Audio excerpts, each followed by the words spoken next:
नमस्कार दोस्तों, SR coaching की ऑनलाइन लाइव क्लास में आपका स्वागत है। अजमेर से मैं शैलेंद्र सिंह रावत। मित्रों, आज की वीडियो में हम जो टॉपिक लेकर आ गए काफ़ी महत्वपूर्ण टॉपिक होगा। अगर आप बीएसटीसी पीटीटी परीक्षा की तैयारी कर रहे हो, इसके अलावा राजस्थान पुलिस, पटवारी, एसएससी और रेलवे भर्ती परीक्षा आयोजित होने वाली हैं और उनमें करंट अफेयर का जो प्रश्न पूछे जाते हैं वो आज के वीडियो के माध्यम से काफ़ी हद तक आपके लिए महत्वपूर्ण रहेगा। तो चलिए मित्रों, हम आपके सामने पहले इन प्रश्नों को रीड करते हैं। आपको अगर इनमें से कोई भी प्रश्न का आंसर आता है तो आप बेझिझक सीधा कमेंट करें, मैं आपको पढ़ के बताऊंगा, फिर आपको एक एक ऑप्शन राइट कराऊंगा। तो चलिए मित्रों, पहला जो आपको स्क्रीन पे प्रश्न नजर आ रहा है वे दे रखा है। एनटेक के अनुसार ओडिशा में महानदी में कितने साल पुराना हाल ही में मंदिर मिला था? ऑप्शन दे रखा है 500 साल, पहला ऑप्शन दे रखा है 500 साल, दूसरा ऑप्शन दे रखा है 800 साल, तीसरा ऑप्शन हमें दे रखा है वो दे रखा है 100 साल और चौथा ऑप्शन दे रखा है 200 साल। तो बहुत ही महत्वपूर्ण प्रश्न है। अगर आपको इस प्रश्न का आंसर आ रहा है तो बिल्कुल कमेंट करें। अगला जो प्रश्न दे रखा वे है, हाल ही में देश के किस क्रिकेटर का निधन हुआ जो सबसे उम्रदराज क्रिकेट खिलाड़ी थे? ऑप्शन है बिशन सिंह बेदी, बी ऑप्शन दे रखा बसंत राय जी, सी ऑप्शन दे रखा भागवत चंद्रशेखर और डी ऑप्शन दे रखा गुड़प्पा विश्वनाथन। अगला प्रश्न दे रखा, विश्व रक्तदान दिवस कब मनाया जाता है? विश्व रक्तदान दिवस कब मनाया जाता है? ऑप्शन दे रखा 20 जून, 14 जून, 15 मार्च और 28 फरवरी। बिल्कुल सही कमेंट करना होगा। और इसी प्रकार अगला प्रश्न दे रखा, निम्न में से किस देश को 8वीं बार यूएनएससी संयुक्त राष्ट्र महासभा संयुक्त राष्ट्र सुरक्षा परिषद का अस्थायी सदस्य चुना गया है 2 साल के लिए? ऑप्शन दे रखा भारत, नेपाल, बांग्लादेश और भूटान। बिल्कुल काफ़ी महत्वपूर्ण प्रश्न है, जल्दी से आप कमेंट कर दीजिएगा। दोस्तों काफ़ी महत्वपूर्ण है। अगर इनमें से कोई भी प्रश्न अगर आपको आ रहा है तो आप सीधा कमेंट कर सकते हैं। भाई ऑप्शन आपको स्क्रीन पे नज़र आ रहा है, प्रश्न आपको स्क्रीन पे नज़र आ रहा है, आप कमेंट कर दीजिएगा। इनटेक के अनुसार ओडिशा में महानदी में कितने साल पुराना मंदिर मिला था? तो दोस्तों अगर ये प्रश्न आ जाता है तो हम कैसे हल करेंगे, आज की इस वीडियो में हम जानेंगे। दोस्तों मैं आपको बता देता हूँ कि इनटेक के अनुसार ओडिशा में महानदी के अंदर 500 साल पुराना हाल ही में एक मंदिर मिला था।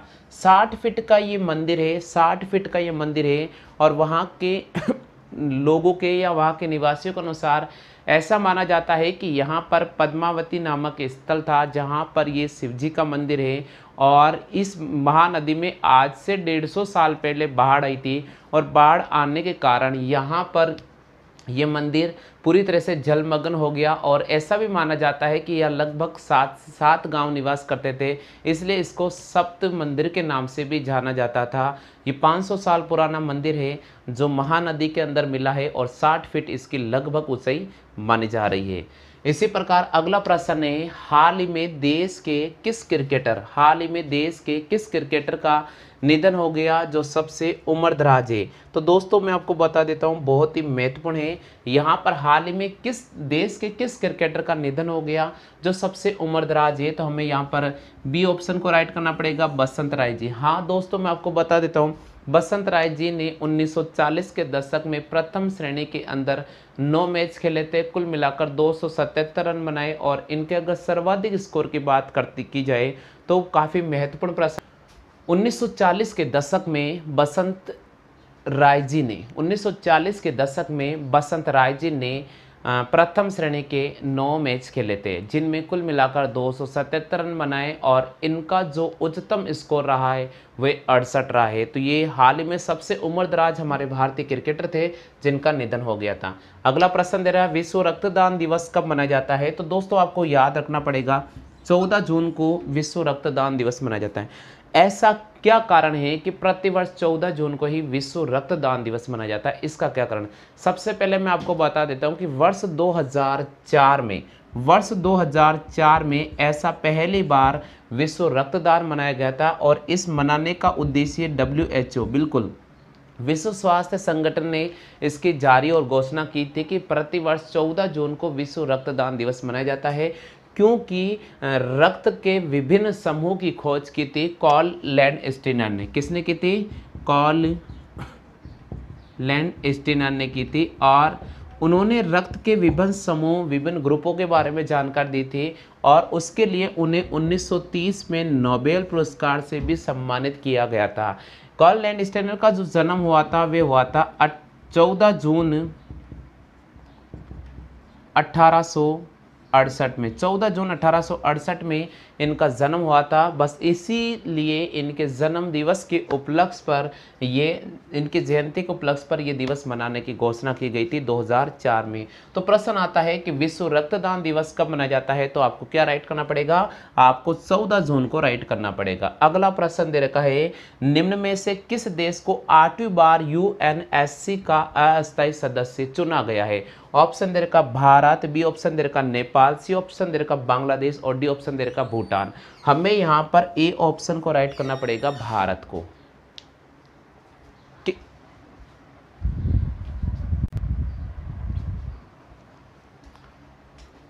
तो यहां पर हमें भारत को राइट करना पड़ेगा। अब दोस्तों मैं आपको बता देता हूं कि हमने 1, 2, 3, 4 प्रश्न यहां पर स्क्रीन पर देखे हैं, और इन 4 प्रश्नों में से 2 ऐसे प्रश्न हैं जिसके बारे में डिटेल से जानकारी आपको बहुत ज़रूरी है।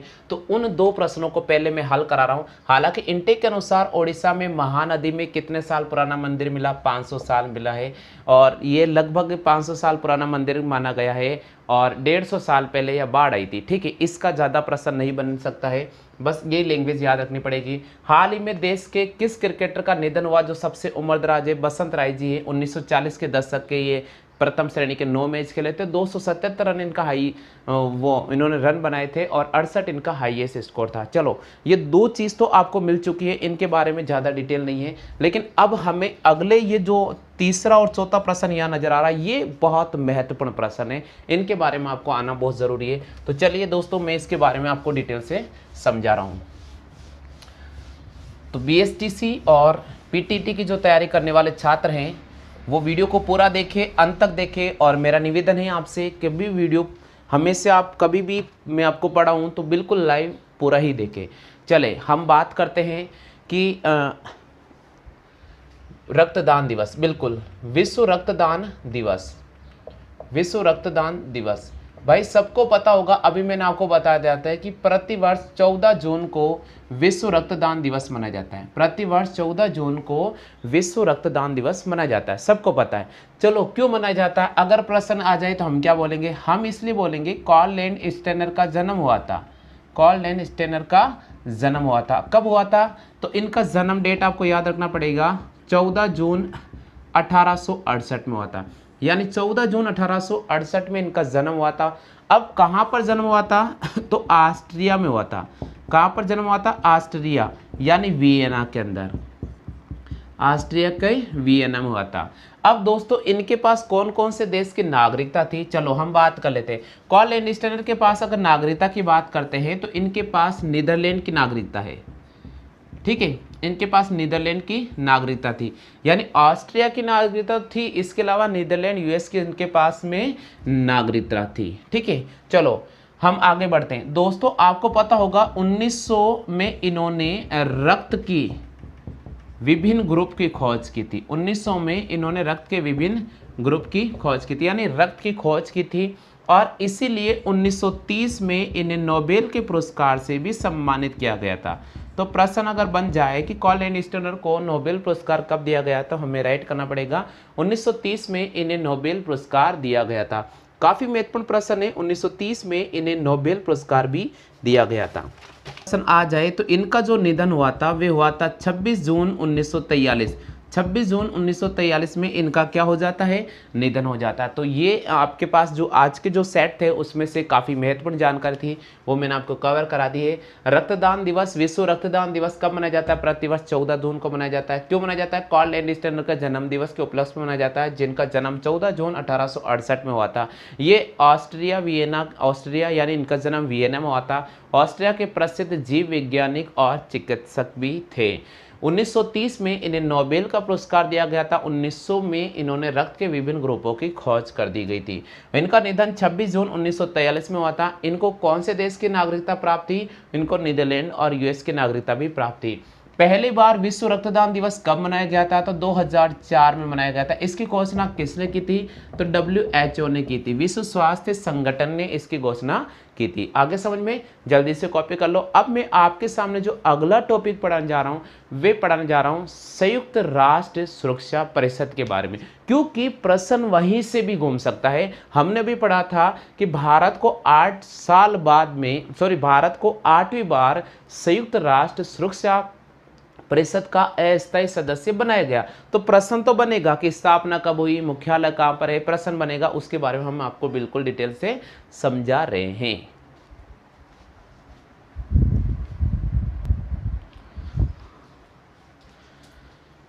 चलो अब अपन पढ़ेंगे संयुक्त राष्ट्र सुरक्षा परिषद के बारे में।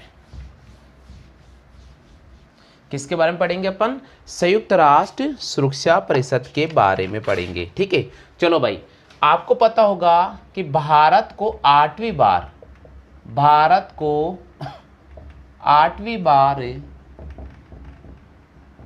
संयुक्त राष्ट्र सुरक्षा परिषद का, भारत को 8वीं बार संयुक्त राष्ट्र सुरक्षा परिषद का सदस्य यानी अस्थायी सदस्य बनाया गया। अभी मैंने आपको बताया था।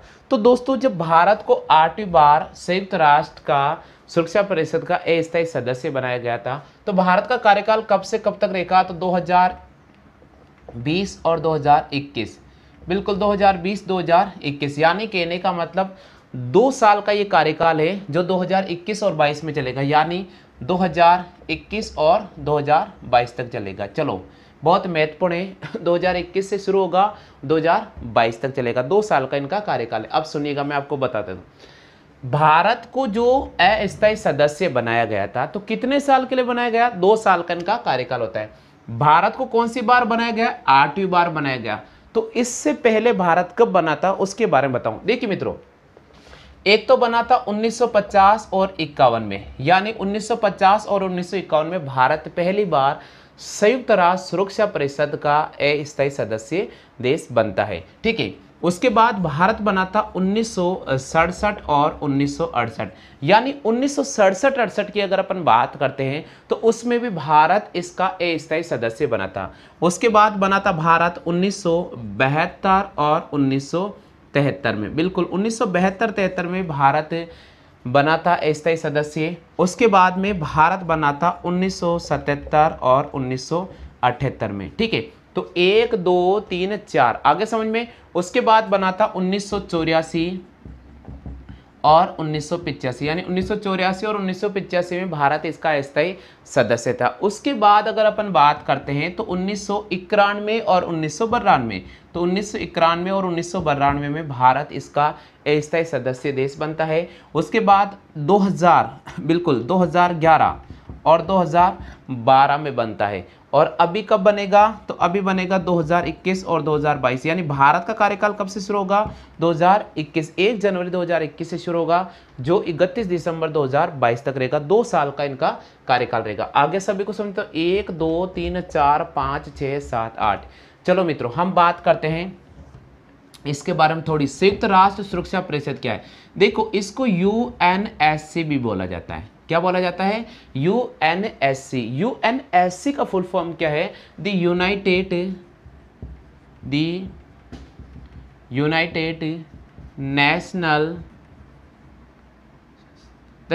नेशंस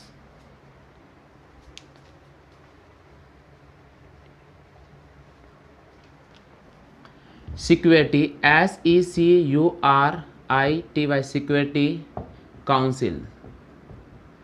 ठीक है, the United nation security council. इसकी स्थापना कब होती है? इसकी स्थापना 1945 में होती है। कब होती है साथियों इसकी स्थापना? इसकी जो स्थापना होती है 1945 में होती है।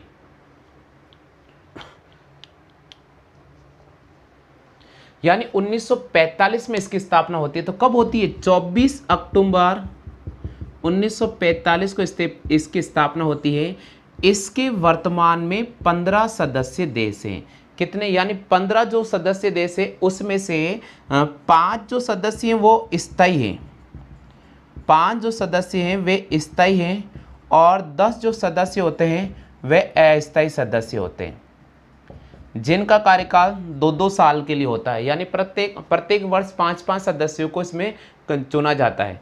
अब सुनिएगा, वर्तमान में हालांकि अगर देखा जाए तो इसके 193 सदस्य देश हैं। इसकी सदस्यता कितने देशों ने ग्रहण कर रखी है? 193। अब जो 5 वो देश है जिनके पास वीटो पावर है, 5 वो देश है जिनके पास वीटो पावर है, उनमें कौन कौन सा आता? उसमें एक तो अमेरिका हो गया,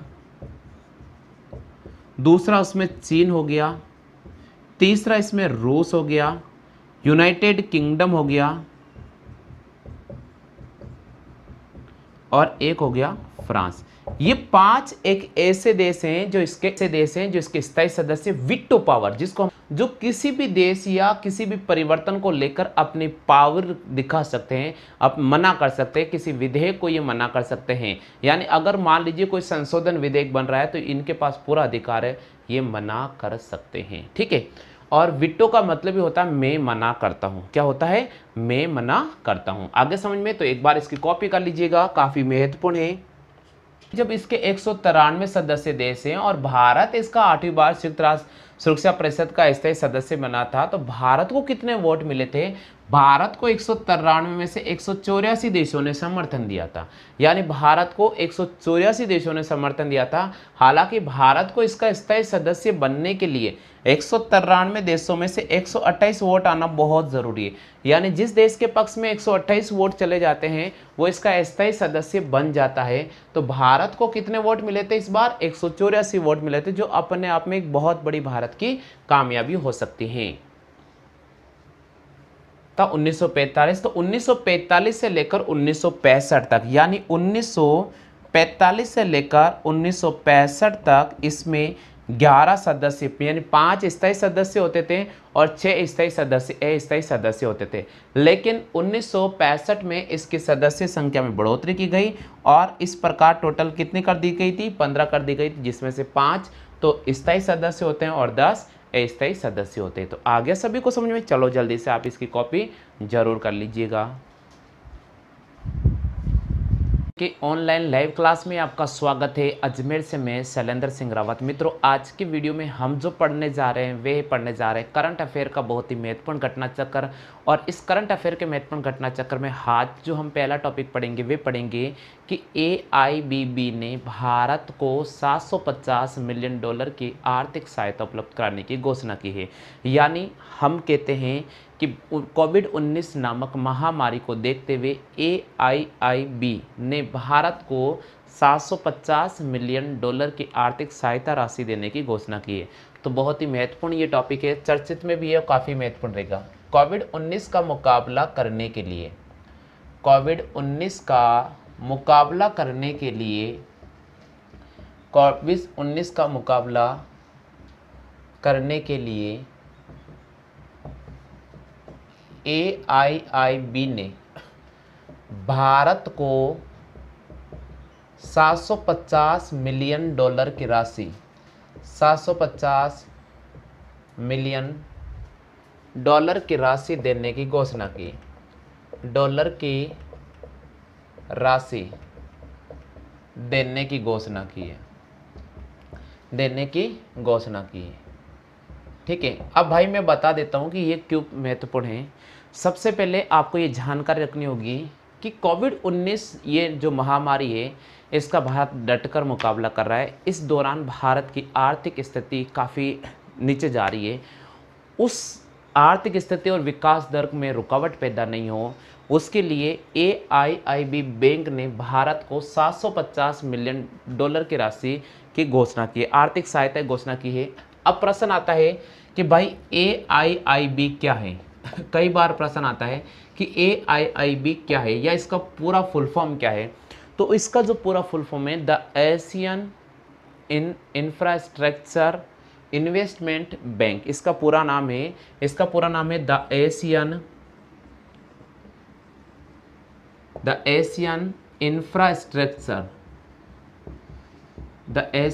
infrastructure investment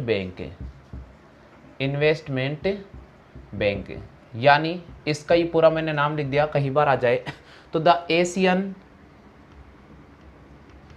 Asian infrastructure investment bank है। दोस्तों इस बैंक की जो स्थापना की गई थी 2016 में की गई थी। तो प्रश्न अगर आता है कि इसकी स्थापना कब की गई थी, तो इसकी जो स्थापना की गई थी 2016 में की गई थी, यानी वर्ष 2016 के अंदर इस बैंक की स्थापना की गई थी 6 जनवरी 2016 को, यानी हम कह सकते हैं कि 6 जनवरी 2016 को इस बैंक की स्थापना की गई थी। और इस बैंक का जो मुख्यालय है वो बीजिंग चीन के अंदर है। इस बैंक का जो मुख्यालय है वो कहाँ पर है, इस बैंक का जो मुख्यालय है बीजिंग चीन के अंदर है। दोस्तों मैं आपको बता देता हूँ कि ये एक ऐसा बैंक है जो एक बहुपक्षीय विकास बैंक है, यानी ये एक ऐसा बैंक है जो बहुपक्षीय विकास बैंक के अंतर्गत आता है। यानी ये किस में आता है, ये प्रश्न अगर आ जाए तो हम बोलेंगे कि ये बहुपक्षीय विकास बैंक है। कौन सा बैंक है भाई, बहुपक्षीय विकास बैंक है, यानी ये एक बहुपक्षीय विकास बैंक है। और इस बहुपक्षीय विकास बैंक का जो प्रमुख कार्य है वो है आर्थिक सामाजिक को सुधार और बेहतर बनाना, यानी किसी भी देश की आर्थिक व सामाजिक स्थिति को बेहतर बनाना, इस बैंक का जो प्रमुख लक्ष्य है वो है किसी भी देश के आर्थिक और सामाजिक स्तर को बेहतर बनाना। ठीक है, ये आप विशेषकर ध्यान रखना। इसका जो मुख्यालय है वो कहाँ पर है, बीजिंग के अंदर है। इसका मुख्यालय कहाँ पर है, बीजिंग के अंदर है। दोस्तों जब इस बैंक की स्थापना की गई थी, यानी ये एक ऐसा बैंक है जो चीन के नेतृत्व में बनाया गया था। किसके नेतृत्व में बनाया गया था, चीन के नेतृत्व में ये बैंक बनाया गया था। जब इसकी स्थापना की गई थी तब जो राशि आकलित की गई थी वो 50 बिलियन डॉलर थी, यानी स्थापना के समय जो इसकी राशि थी वो 50 बिलियन डॉलर थी।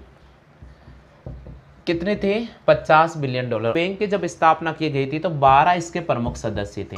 कितने सदस्य थे, 12 सदस्य थे। इन 12 में से जो 9 सदस्य थे वे एशिया प्रांत के हैं। 12 में से 9 जो सदस्य हैं वो कौन से, कहाँ के प्रांत के हैं, 12 में से जो 9 सदस्य हैं वे एशिया प्रांत के हैं, और बाकी जो 3 सदस्य हैं वे बाहरी सदस्य हैं। 3 जो सदस्य हैं वे बाहरी सदस्य हैं। अब दोस्तों मैं आपको ये बहुत ही महत्वपूर्ण बता देता हूँ, इस बैंक की जब स्थापना की गई थी, इस बैंक में जो महत्वपूर्ण भूमिका निभा रहा है वह चीन निभा रहा है, यानी चीन की इस बैंक में जो हिस्सेदारी है वो 30.34% है। यानी चीन की इस बैंक में जो हिस्सेदारी है वो 30.34% है, और इस मामले में चीन का पहला हिस्सा है, यानी हिस्सेदारी में चीन का पहला स्थान है, और उसको 62% वोटिंग का अधिकार भी है। तो चीन को 62% वोटिंग का अधिकार भी है। इस बैंक की वोटिंग में चीन का अधिकार कितना है, चीन का जो अधिकार है वह लगभग 62% माना जाता है। दोस्तों अगर बात करें अपन इसके अंदर AIIB बैंक के अंदर भारत की हिस्सेदारी क्या है, तो भारत की हिस्सेदारी इस बैंक के अंदर 8.4% है, यानी भारत की हिस्सेदारी है 8.4%, और भारत को हिस्सेदारी के स्थान में भारत का दूसरा स्थान है, यानी हिस्सेदारी में भारत इसमें दूसरा स्थान है। फिर रूस का आता है, किसका आता है, रूस का, ये आप विशेषकर ध्यान रखना। तो रूस और जर्मनी का आता है चौथे स्थान पर, और रूस आता है तीसरे स्थान पर। जर्मनी की हिस्सेदारी है, आप इसका विशेषकर ध्यान रखना। तो एक बार इसकी कॉपी कर लीजिएगा, बहुत ही महत्वपूर्ण है। हमने पढ़ा है आज के इस टॉपिक के अंदर कोविड-19 का मुकाबला करने के लिए AIIB ने भारत को 750 मिलियन डॉलर की राशि देने की घोषणा की है। AIIB यानी the Asian infrastructure investment bank है। इसका जो स्थापना की गई थी 2016 में की गई थी, 6 जनवरी 2016 को इस बैंक की स्थापना की गई थी। इस बैंक का अगर मुख्यालय की बात करते हैं तो इस बैंक का जो मुख्यालय है वो बीजिंग चीन के अंदर है। अगर बहुपक्षीय विकास बैंक की, यानी ये एक प्रकार से एक ऐसा बैंक है जो बहुपक्षीय विकास बैंक है, और इस बैंक का जो प्रमुख लक्ष्य है वह है किसी भी देश के आर्थिक और सामाजिक स्तर को बहुत ही बेहतर बनाना। दोस्तों ये जो बैंक है इसमें प्रमुख रूप से 12 सदस्य, इसमें से 9 सदस्य हैं वो एशिया प्रांत के हैं और 3 जो है वो बाहरी क्षेत्र से हैं। दोस्तों इस बैंक की स्थापना में चीन का बहुत महत्वपूर्ण योगदान है, इसलिए चीन के जो हिस्सेदारी बैंक में 62% विटो पावर है और 30.34% चीन की हिस्सेदारी, यानी प्रथम देश के रूप में आता है हिस्सेदारी में। दूसरा स्थान हमारे भारत का आता है जिसकी हिस्सेदारी 8.4% है। तीसरा स्थान रूस और चौथा स्थान जर्मनी का आता है। आगे सभी को समझ में, तो जल्दी से आप कॉपी कर लीजिएगा, काफ़ी महत्वपूर्ण है।